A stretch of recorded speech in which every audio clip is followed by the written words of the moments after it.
விஜய்க்கு மட்டும் பிரச்சனை எங்கிருந்துதான் வருகிறதோ தெரியவில்லை. சமீபத்தில் வெளிவந்த கத்தி படத்தில் ஒரு குறிப்பிட்ட கட்சி செய்த ஊழலை சுட்டிக்காட்டி பேசினார்.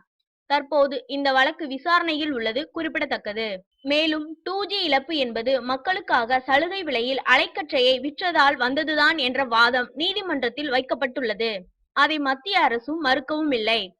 2G அலைக்கற்றை ஒதுக்கீட்டில் ஊழல் நடந்ததாக நீதிமன்றமும் எப்போதும் கூறியதும் இல்லை. இழப்பு ஏன் என்றுதான் வாதம் நடந்து வருகிறது.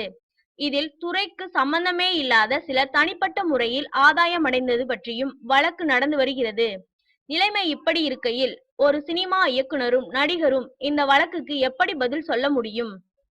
2Gயில் ஊழல் நடந்ததாக எப்படி சொல்ல முடியும் என்று கேட்டு மதுரை நீதிமன்றத்தில் வழக்கு தொடரப்பட்டுள்ளது.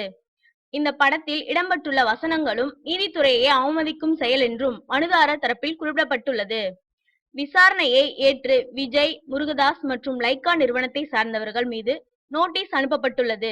இதனால் படக்குழுவினர் கைதாகவும் வாய்ப்பிருப்பதாக ஒரு சிலரால் கூறப்படுகிறது. இந்த காட்சியை சென்சார் போர்டு அனுமதித்த பின்தானே படம் வெளியானது.